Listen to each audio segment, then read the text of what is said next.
Good morning! This is Sari Sari TV. Pakita ko lang ang aking amazing breakfast.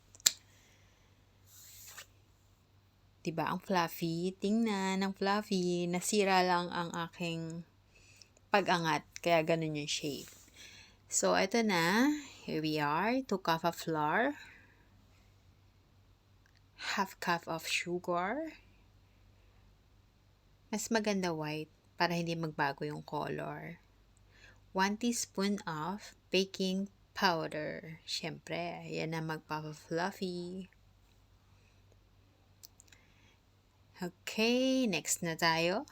2 cup of fresh milk or powdered milk na nilusaw sa 2 cups of water. Yeah, pwede yan, optional. Kung anong merong milk sa inyo. Pero kasi ako, tamad kasi ako, so ginagamit ko yung fresh milk para hindi na ako mag-mix ng over.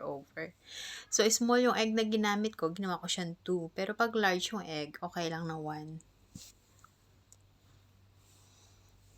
Eto na, ang exciting part. Whisk na natin siya.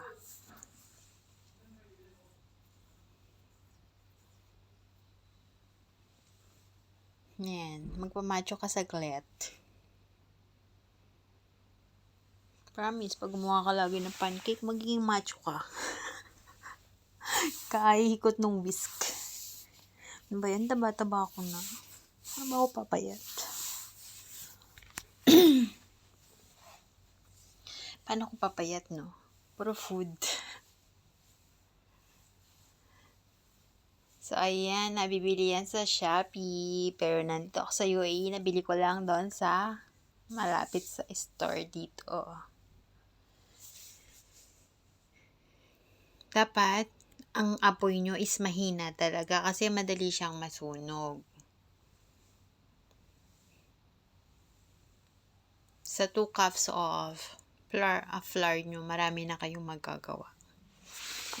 Mabot nga hanggang hapunan ko eh. So, marami talaga, di ba? So, ayan na. Kinamitan ko siya ng kutsilyo. Kasi, mas madali para sa akin tanggalin yung gilid pag knife ang gamit ko. Pero, nasira ko yung shape. Hindi dapat ganyan yung shape. Dapat yung shape niya as in bilog. Pero, nung nasa mood ako mag-video, hindi ko na binago. Okay na yan. Pasok na rin sa tiyan yan.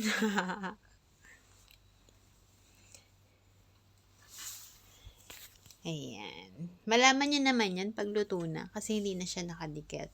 So, obviously, pag hindi pa siya luto, nakadikit pa siya sa pan. Ayan na. Thank you, guys.